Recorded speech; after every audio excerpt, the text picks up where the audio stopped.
Notre bien. Alors le thème, je le rappelle, c'est Dieu connaît tes besoins et en prend soin. Alléluia. Dieu connaît tes besoins et en prend soin. Je voudrais à ce titre vous inviter à faire la lecture de la parole de Dieu dans Jean chapitre 6. Jean chapitre 6. Si vous avez votre Bible, prenez-la et faisons la lecture. Tout en vous encourageant, à côté de la lecture des textes, lecture biblique concernant l'Apocalypse, aujourd'hui nous avons lu le chapitre 10. Continuez de lire cela en famille, à haute voix, avec tout le monde, les enfants, les grands, à haute voix, car la Bible déclare « Heureux ceux qui lisent et qui écoutent les paroles de la prophétie », afin que Dieu vous fasse du bien à travers cela. Faites-le régulièrement. Comme cela est recommandé depuis le début de cette année. Alors, avec vous, je fais la lecture. Jean chapitre 6, à partir du verset 1. Après cela, Jésus s'en alla de l'autre côté de la mer de Galilée, de Tibériade. Une grande foule le suivait, parce qu'elle voyait les miracles qu'il opérait sur les malades. Jésus monta sur la montagne, et là, il s'assit avec ses disciples. Oh, la Pâque était proche, la fête des Juifs. Ayant levé les yeux et voyant qu'une grande foule venait à lui, Jésus dit à Philippe, « Où achèterons-nous des pains pour que ces gens aient à manger ?» Il disait cela pour l'éprouver, car il savait ce qu'il allait faire. Philippe lui répondit, « Les pains qu'on aurait pour 200 deniers ne suffiraient pas pour que chacun en reçoive un peu. » Verset 8, un de ses disciples, André, frère de Simon-Pierre, lui dit, « Il y a ici un jeune garçon qui a 5 pains d'orge et 2 poissons, mais qu'est-ce que cela pour tant de gens ?» Verset 10, Jésus dit, « Faites-les asseoir. » Il y avait dans ce lieu beaucoup d'herbes. Il s'assit donc. Au nombre d'environ 5000 enfants, Jésus prit les pains, rendit grâce et les distribua à ceux qui étaient assis. Il leur donna de même des poissons, autant qu'ils en voulurent. Verset 12, lorsqu'il fut rassasié, il dit à ses disciples, « Ramassez les morceaux qui restent, afin que rien ne se perde. » Alléluia. Ils les ramassaient donc, ils les remplirent 12 paniers avec les morceaux qui restent des 5 pains d'orge, après que tous eurent mangé. Ces gens, ayant vu le miracle que Jésus avait fait, disaient, « Celui-ci est vraiment le prophète qui doit venir dans le monde. » Jésus, sachant qu'il allait venir l'enlever pour le faire roi, se retira de nouveau sur la montagne, lui seul. Verset 16, quand le soir fut venu, ses disciples descendirent au bord de la mer. Étant montés dans une barque, ils traversaient la mer pour se rendre à Capernaum. Il faisait déjà nuit et Jésus ne les avait pas encore rejoints. Il soufflait un grand vent et la mer était agitée. Après avoir ramé environ 25 ou 30 stades, il vit Jésus marchant sur la mer et s'approchant de la barque, et ils eurent peur. Mais Jésus leur dit, « C'est moi, n'ayez pas peur. » Il voulait donc le prendre dans la barque, et aussitôt la barque aborda au lieu où ils allaient. Père, bénis ta parole à l'instant même, dans nos vies, dans nos cœurs, afin que nous soyons sensibles à la voix du Saint-Esprit, au nom de Jésus. Amen. Dieu connaît nos besoins et en prend effectivement soin. Jésus démontre à travers ce récit que nous rapporte son apôtre, l'apôtre Jean, que Dieu, le Dieu que nous adorons, est un véritable Père. Un Père qui se soucie de nous et qui prend soin de nous. Pierre ne dira pas le contraire, car dans 1 Pierre 5, verset 7, chapitre 5, verset 7, Pierre nous dit, « Déchargez-vous sur lui de tous vos soucis et il prendra soin de vous. » Alléluia. Oui, y a-t-il un souci qui te tracasse? Y a-t-il une situation difficile que tu connais? L'évangile de Jésus-Christ, la parole de Dieu nous enseigne que le Dieu que nous adorons est un Père qui prend soin de nous. Déjà dans Matthieu, l'évangile selon Matthieu, synoptique, Matthieu en fait partie. Matthieu lui seul rapporte 12 fois l'expression Père, le thème Père. C'est significatif de voir que en si peu de pages, n'est-ce pas, Matthieu rapporte 12 fois le thème Père dans le Matthieu chapitre 6. Vous pourrez revoir cela pour souligner, n'est-ce pas, que le Dieu que nous servons, nous adorons, est vraiment un Père. Et vous savez la valeur d'un Père. Le Père est une figure d'autorité. Le Père, sa présence rassure. Le Père, sa présence crée l'équilibre dans une famille, dans une maison. Et quand un enfant malade sait que son Père est là, il soutient la maladie, il fait face à la maladie, de même qu'une femme, une épouse. L'absence du Père crée sérieusement un vide et beaucoup de difficultés. Et c'est pourquoi le Père a toute sa valeur dans la société humaine des hommes. De même, le Créateur se révèle à l'humanité comme un Père pour donner à l'humanité de l'espoir, pour donner à l'orphelin, la veuve, un espoir. Car il y en a, Dieu seul sait que beaucoup d'orphelins, beaucoup de veuves peuplent nos continents, nos villes, nos villages, et plusieurs sont abandonnés. Toi qui m'écoutes en ce jour, sache que même si tu te sens abandonné, il y a un Père qui t'aime, un Père qui connaît tes besoins, un Père qui prend soin effectivement de toi. Alléluia. Alors, la question que nous pourrons nous poser, si Dieu prend soin de nous, pourquoi tant de situations difficiles, pourquoi tant de crises? Alors, en revenant à l'histoire que nous avons lue, Jésus était là, et cependant, les hommes avaient faim. Toute la journée, ils n'ont pas mangé. Il y avait une situation de famine, en un mot, qui était là, alors que Jésus était bien là. Et justement, c'est dans la crise de la famine que Jésus va intervenir. Dieu n'intervient pas avant, il intervient quand il y a des situations difficiles, parce qu'il est la solution aux situations. Et Jean nous le fait connaître, nous le fait savoir. Mais l'action du Seigneur, l'intervention du Seigneur, sa générosité à prendre soin de nous, n'est-ce pas, son élan de Père, de cœur de Père, agit et est activé en fonction de certains principes divins dans la parole de Dieu. N'est-ce pas, son action de Père obéit à 4 principes que je voudrais ici, dans ce texte, relever avec vous et considérer avec vous pour nous édifier, nous fortifier, nous donner de l'assurance. De l'assurance dans ces moments de crise, comme un désert. Jésus était dans un désert, pratiquement avec ses disciples, ces milliers de personnes qui l'avaient suivi, et bien pour l'écouter, pour voir les miracles qu'il faisait. La Bible nous dit que la foule, la grande foule, le suivait parce qu'il voyait les miracles qu'il faisait, et il s'était retiré avec eux dans un endroit désert, et c'est là que la situation, le besoin de manger, de se nourrir va se poser. Oui, il y a des gens qui disent, vous suivez Jésus, vous suivez Jésus, vous suivez les miracles, vous suivez Jésus, pourquoi ne fait-il pas de miracles quand il y a les moments de crise comme celle-là que nous vivons? Pourquoi ne pourvoit-il pas nos biens? Pourquoi ne fait-il pas ceci? Bien-aimés, sur Jésus ne nous épargne pas des situations de crise. Sur Jésus n'empêche pas qu'il y ait de besoins qui se présentent. Sur Jésus, Jésus n'a jamais dit qu'en le suivant, nous ne rencontrerons pas les difficultés. Mais sur Jésus, eh bien, occasionne pas mal de difficultés dans la vie de l'enfant de Dieu.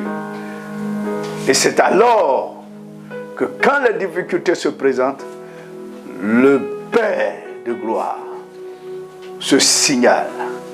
Et Jésus démontre cela à travers les actions qu'il va poser ici, dans ce récit, j'allais dire. Alors, le premier principe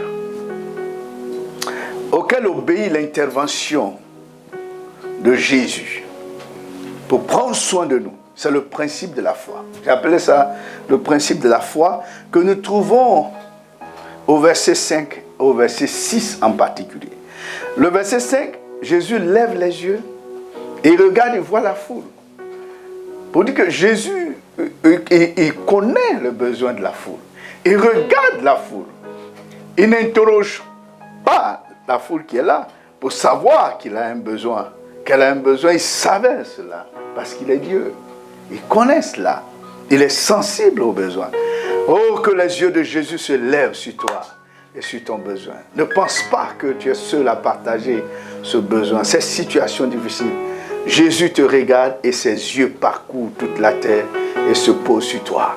Comme elle s'est posée sur cette veuve de Sarepta au temps de la famine, au temps du prophète Élie. Le Seigneur vit la veuve de Sarepta, il envoya son serviteur pour changer la situation en faveur de cette veuve et de son fils. Pendant toutes les 3 années qu'a duré la crise de famine en Israël. De même, Jésus vit la foule et vit son besoin, comprit son besoin. Jésus resta sensible à ce besoin. Mais là où va susciter la foi en vue de son action, il va poser la question à l'un de ses disciples. Il va poser la question à Philippe. Où achèterons-nous des pains pour que ces gens aient à manger? Alléluia. Le Seigneur pose des questions parfois, comme quelqu'un le dirait, des questions difficiles, mais avec des solutions. La suite du texte est intéressante. Le verset 6 dit, il disait cela pour l'éprouver, car il savait ce qu'il allait faire. Oh, mon cher, mon frère, ma soeur, si tu savais ce que Jésus va faire pour toi, alors tu ne vas même pas te tracasser, tu ne vas même pas être perturbé, tu ne vas même pas être agité pour chercher une solution quelque part. Oui, un raccourci, non. Quand Jésus pose une équation, il a la solution. C'est une équation que Jésus avait posée à Philippe. Où achèterons-nous de pain pour cette foule? Le pain plus la foule égale, Jésus avait la solution. Comme un enseignant dans la classe qui pose la question à ses élèves. 2 plus 2 égale, allez, on lève la main, on repose. Pendant que le maître pose la question à ses enfants, lui, il a la solution. Il sait que ça fait 2 plus 2, ça fait 4. Mais les enfants diront 3, d'autres diront 2, d'autres diront 0. Voilà. Jésus a la solution quand il pose une situation qui permet, j'allais dire, une situation dans notre vie, situation de crise spirituelle, physique, émotionnelle, situation de crise morale. Jésus a la solution. Quand tu poses une situation de crise économique, comme celle-là que nous traversons, il a la solution à ton problème. Il connaît ton besoin. Il connaît ta situation. Et il en prend soin. Alléluia. Il savait ce qu'il allait faire. Jésus sait ce qu'il va faire dans cette situation que nous traversons. Jésus sait ce qu'il va faire pour toi. Jésus sait ce qu'il va faire pour l'humanité. Jésus sait ce qu'il fera pour la Côte d'Ivoire, pour ta nation. Jésus sait ce qu'il va faire pour ta famille. Alléluia. Cela me rassure. Cela me rassure. Cela doit simplement nous rassurer du fait qu'il sait ce qu'il va faire. Sa grande connaissance, j'allais dire son omniscience, dépasse les limites de nos soucis, de nos inquiétudes. Pourquoi nous inquiétons? Non. Pourquoi? Alors sa connaissance est si vaste, son savoir si immense. Faisons comme Ézéchiel, dans Ézéchiel 37, Ézéchiel 37, devant les ossements desséchés, Dieu posa la question dans cette vision à Ézéchiel. Ézéchiel regarda les ossements desséchés par milliers dans la vallée. Et Dieu lui pose la question, ces os pourront-ils revivre? Ézéchiel, quand on pose une question naturellement, vous êtes d'accord avec moi qu'on répond par oui ou par non. Ézéchiel avait la possibilité de dire oui, ces os revivront. Ou de dire non, ce n'est pas possible parce que moi je n'en ai jamais vu. Mais Ézéchiel est pris par un sentiment de foi, de confiance en Dieu. Il dit, même si je ne le sais pas, si je ne sais pas si c'est oui ou non, mais toi Dieu tu le sais. Alléluia. Tu sais ce que tu vas faire devant ta situation, même quand tu ne sais pas que Dieu va décanter aujourd'hui ou demain, quand tu ne sais pas que Dieu va te donner la solution, la provision aujourd'hui ou demain, à la limite, dis comme Ézéchiel, Seigneur, je sais ce que tu vas faire dans ma situation. C'est cela, manifester la foi. C'est pourquoi j'ai appelé la foi, savoir, c'est savoir ce que Dieu va faire. C'est la définition que je donne à la foi. Savoir ce que Dieu va faire. Ton lendemain, Dieu sait ce qu'il va faire. Ton aujourd'hui, Dieu sait ce qu'il va faire. Ta situation, Dieu sait ce qu'il va faire. Aie confiance qu'il a le contrôle de ta situation. Non pas un homme, ni Satan, ni les démons, ni qui que ce soit. Il sait ce qu'il va faire. Alléluia. C'est ça la foi. Jean nous révèle ici ce principe important qui déclenche l'action de Dieu. Celui qui connaît nos besoins, qui prend soin de nous. Le miracle de Dieu. La foi, c'est cela. Savoir ce que Dieu va faire en toutes circonstances et quelles que soient les conséquences. Alléluia. C'est pourquoi j'aime bien ce texte de Jean. Jean chapitre 20, verset 30 à 31. Il dit, Jésus fit encore en présence de ses disciples beaucoup d'autres miracles qui ne sont pas écrits dans ce livre. Mais ceci a été écrit afin que vous croyiez que Jésus est le Christ, virgule, le Messie, le Fils de Dieu. Le Christ, ça veut dire le Messie, le oint. Virgule, le Fils de Dieu. Ça veut dire celui qui n'est pas un homme, qui est plus qu'un homme, qui est Dieu. Il déclare la divinité de Jésus ici. Le Fils de Dieu. Et qu'en croyant en lui, vous ayez la vie en son nom. Autrement dit, si tu acceptes Jésus, tu acceptes ce qu'il est, sa divinité, qu'il est Dieu illimité, il aura un résultat à ta foi. Afin qu'en croyant en lui, quelque chose se passe. Que vous ayez la vie en son nom. Quand on croit en Jésus, comme Dieu, il y a quelque chose qui se passe. Un résultat. La vie en son nom. As-tu besoin de la vie? La vie ici, en grec, veut aussi dire abondance. Le zoé. Veut aussi dire guérison. Veut aussi dire vie illimitée de qualité supérieure. Jésus donne cela. Parce qu'il connaît ton besoin. Et en prend soin. Si tu crois en lui, tu verras ses résultats. Que Dieu nous aide à appliquer ce principe de foi qui déclenche son action dans les temps de crise. Deuxième principe, c'est le principe de la multiplication que j'ai appelé.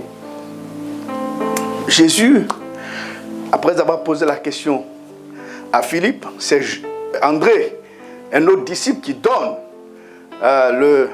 la solution pratiquement, ou le début de la solution. André, il n'avait pas complètement la solution, mais au moins il est venu dire, mais il y a un jeune homme ici qui a 5 pains et 2 poissons. Est-ce son fils, ou son cousin, ou son neveu, pour qu'il sache? Certainement, il était un proche de lui. Mais André va aller dire à Jésus, voilà, il a ça. Comment peut-il savoir qu'il a exactement cela? Peut-être que c'est son fils à qui il a donné, ou à son cousin, à quelqu'un dans sa maison. Bien-aimé, le principe de la multiplication, quand nous donnons aux autres, quand nous mettons dans la main, même de ceux qui sont dans nos maisons, même de ceux qui sont autour de nous, attendons-nous à ce que ceux-là soient témoins du miracle de la multiplication, s'ils savent donner à Dieu au bon moment. Ce jeune homme à qui Jésus va prendre les 5 pains, les 2 poissons. Ne s'est pas plaint. Il a donné, il a déposé sa ration de la journée dans les mains de Jésus. Oh, donnez le peu qu'il avait. On aurait dit, mais Jésus, tu dépouilles l'enfant. Jésus, tu exploites l'enfant, comme certaines mauvaises langues aiment le dire. Oh, les pasteurs, ils aiment exploiter les fidèles.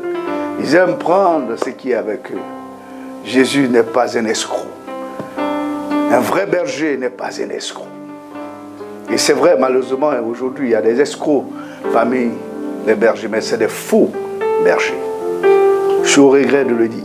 Le vrai berger se soucie des brebis. Et quand il demande aux brebis, il sait leur redonner. Il sait les assister. Jésus a multiplié le peu qui lui a été donné, pas pour lui-même, mais pour satisfaire aux besoins de ceux qui étaient devant lui. Savoir prendre soin d'eux. Savoir prendre soin d'eux. Le vrai berger se soucie de ses brebis, de leur réussite, de leur élévation, de leur prospérité. Voici ce que c'est que le berger. Le berger ne dépouille pas. Le berger ne presse pas. Le berger ne menace pas les brebis pour prendre d'eux, pour les presser très, afin qu'ils puissent mourir. Et lui s'engraisse. Le vrai berger se soucie des brebis. Car il veut leur réussite. Il peut les aider dans la mesure du possible, comme il peut, pour qu'ils réussissent. Qu'ils soient bénis, afin qu'ils soient continuellement des sources de bénédiction, de multiplication. Voici, Jésus va prendre les 5 pains, les 2 poissons, les multiplier, rendre grâce, les multiplier, et toute la foule, de 5000 hommes, ça c'est sans compter les enfants et les femmes, qui par ailleurs ou du reste sont les plus nombreux. Donc, estimation faite, on pourrait penser à près de 15 000 personnes réunies en cet endroit. Et cependant, tout le monde a mangé. Il y a eu du reste. Bien-aimés, si nous savons donner le peu que nous avons, mettre cela dans les mains de Jésus par la foi, le Seigneur ne nous laissera pas dans la faim, ni dans la misère. De la même manière, la veuve de Sarepta a su déposer dans les mains d'Élie sa dernière ration, elle et son fils. Il dit, voici, il me reste juste un peu de farine, un peu d'huile, je mangerai avec mon fils et nous mourrons. Mais Dieu savait que cette femme était menacée de la mort, c'est pourquoi il a envoyé à son serviteur vers lui. Afin qu'elle soit témoin du miracle, de la multiplication. Elle a obéi, donné le peu qu'elle avait à Élie, d'abord au serviteur de Dieu. Et la Bible nous dit, elle ne manqua point de pain, de farine, et d'huile dans sa maison. Oh, je prie qu'il en soit de même pour toi. Par ta fidélité à donner, à soutenir l'œuvre de Dieu, les ministères, le serviteur de Dieu, en ces temps de crise. Que Dieu pourvoie tous tes besoins. Que rien ne te manque. Il te supprime agréablement. Au nom de Jésus. Oui, le miracle de la multiplication. C'est cela, obéir et donner à Dieu. Et le peu que nous mettons dans sa main devient abondant. Troisième principe, c'est le principe de l'épargne que j'ai appelé. Le principe, verset 12, il est dit ceci, lorsqu'il fut rassasié, il dit à ses disciples, ramassez les morceaux qui restent afin que rien ne se perde. Jésus aurait pu dire, écoutez, le pouvoir de la multiplication m'appartient. Donc, le reste, on peut laisser. Hein? Allons-y, les disciples. Quand le moment se présentera, on en fera encore. Non! Avec Jésus, pas de gaspillage. Pas de gaspillage. En ces temps difficiles que nous traversons, je voudrais vous exhorter, peuple de Dieu. Toi qui te dis chrétien, croyant, arrête de gaspiller. Arrêtons de gaspiller. Souvent, nous sommes connus pour notre instinct de gaspillage. Nous gaspillons l'argent, on gaspille le charbon, on gaspille le gaz, on gaspille l'électricité, on gaspille l'eau. Arrêtons de gaspiller. Mais soyons épris du sens de l'épargne. Épargner. Savoir garder le reste. Peut-être quelqu'un d'autre en aura besoin. Ce reste, ils l'ont emporté avec eux. Ils remplissent 12 paniers avec les morceaux qui restaient. Ça veut dire que les 12 disciples, chacun avait un panier rempli et ils sont partis avec. Vous comprenez? Jésus veut que Dieu parle. Pourquoi Jésus insiste-t-il? Parce qu'il est le Dieu créateur. Il a créé toutes choses bonnes en son temps. Il a créé chaque chose à sa place. C'est lui qui donne la provision. L'or et l'argent lui appartiennent, mais il ne gaspille pas. Nous devons être circonspects. Autrement dit, prévoyants, prudents, sages, pour ne pas gaspiller. L'Afrique a tant de ressources. Ne gaspillons pas les ressources du continent. Nous avons plein de ressources en nous. Évitons d'être parmi ceux qui gaspillent. Mais préservons le peu que Dieu nous donne. Sachons économiser, sachons épargner. Même quand nous servons Dieu, sachons épargner, sachons économiser. Parce que c'est avec le peu que nous avons que Dieu fait le miracle, que Dieu multiplie. Si tu n'as rien, le Seigneur ne peut pas multiplier avec zéro. Mathématiquement, c'est ce qui est vrai. 0 multiplié par 10 milliards, c'est 0. Mais 1 multiplié par 10 milliards, ça fait 10 milliards. Il faut avoir un peu, au moins 1. Quand tu donnes, quand tu penses à garder un peu de côté. Parce que c'est avec le peu là que Dieu va faire le miracle. Si cet enfant avait mangé tout son pain à la maison, si cet enfant avait mangé les 5 pains et les 2 poissons, avec quoi Josué aurait pu faire le miracle? Oui, on dira qu'il est Dieu. Il peut faire le miracle à partir de rien. Oui, il en a fait.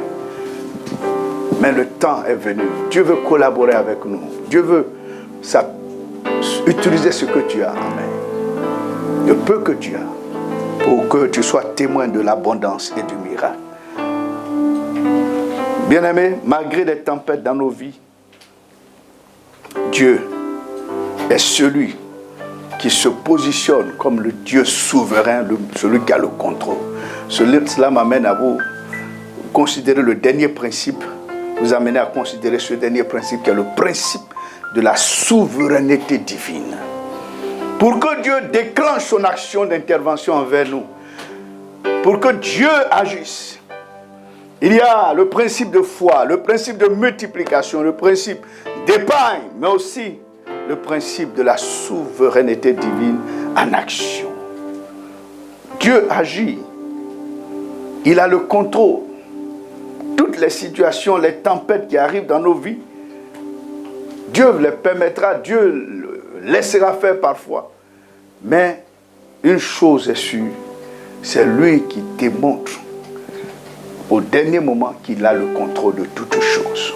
Dans le verset 16 au verset 21, où nous voyons cela, les disciples, après avoir mangé, après avoir été témoins du grand miracle de Dieu, voulaient l'enlever pour le faire roi, de prophète qui disait qu'il était, ils voulaient le faire roi.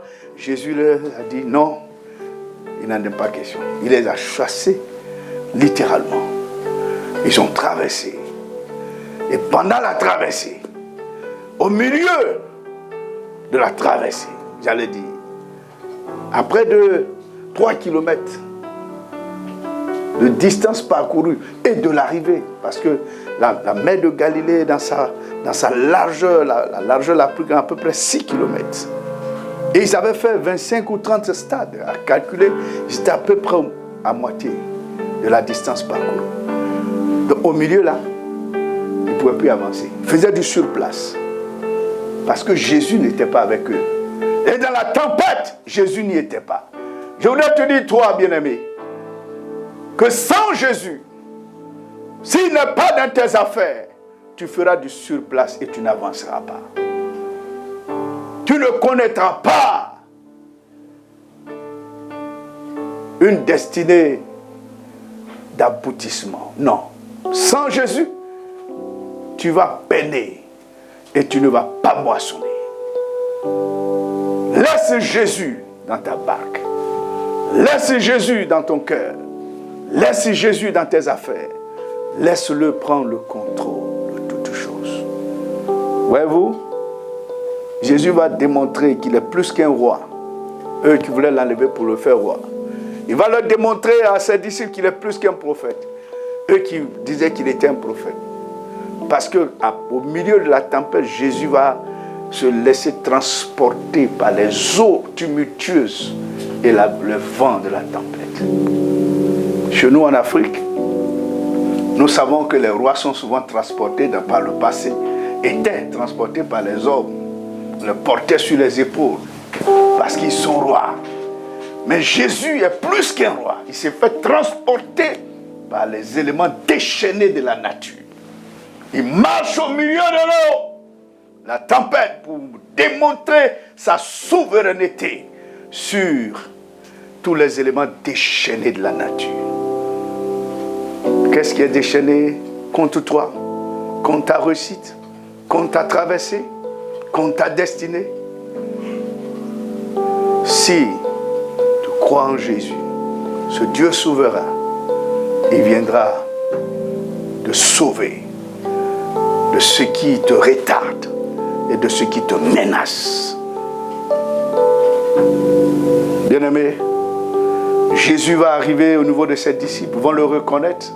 La Bible nous dit aussitôt qu'ils voulaient le prendre dans la barque, aussitôt la barque aborda au lieu où ils allaient. Oui, avec Jésus, l'espoir est encore permis. Avec Jésus, le retard peut être rattrapé. Avec Jésus, le temps perdu peut être rattrapé. Avec Jésus, nous pouvons arriver à bon port. Mais sans Jésus, c'est aller au-devant des grandes difficultés. Des difficultés d'oppression, d'agitation, de peur et de tourner en rond. C'est pourquoi tourne les regards vers Jésus. Bien-aimés, ce Dieu-là que je vous annonce, il est le bon Père qui connaît nos besoins et qui en prend soin.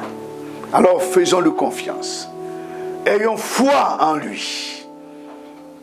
Croyons qu'il sait ce qu'il va faire dans notre vie et dans notre histoire, dans notre situation. Donnons-lui le peu qu'il nous demande.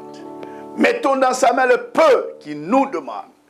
Que soit notre temps, que soit notre finance, que soit notre énergie, notre jeunesse, notre force. Donnons-lui et il saura bonifier cela. Alléluia.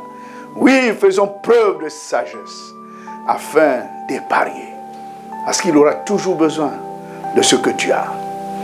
Et enfin, faisons confiance à sa souveraineté divine.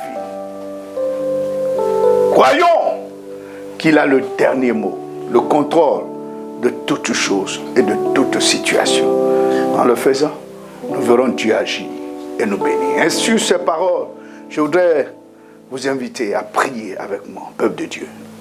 D'abord, remercier le Seigneur pour ce qu'il est pour nous un bon Père. Alléluia.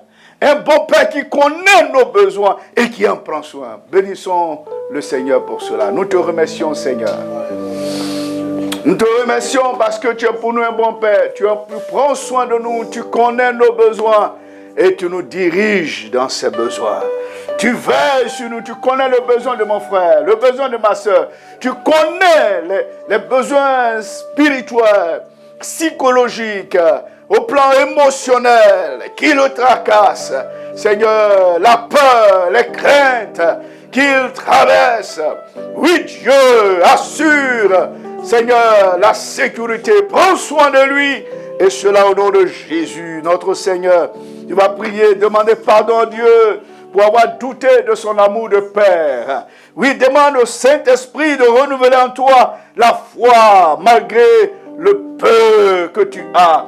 Dispose cela entre les mains de Dieu et Dieu multipliera. Seigneur, merci de multiplier le peu que nous avons en pardonnant nos doutes du passé, nos doutes d'aujourd'hui. Seigneur, nous avons manqué de foi. Oh Dieu, étends ta main pour nous donner des témoins du miracle de la multiplication, Seigneur. Je confesse, dis avec moi, je confesse que tu multiplies à ma faveur le peu que j'investis dans ton œuvre. Seigneur, tu me donnes le sang de l'épargne afin de te servir avec gloire et grâce. Merci Seigneur, tu me conduis par ta souveraineté dans ma destinée, à bon port, en toute sécurité, malgré les vents contraires et les tempêtes déchaînées. Seigneur, tu me gardes et tu me préserves. Au nom de Jésus, amen. Et Dieu vous bénisse. Shalom.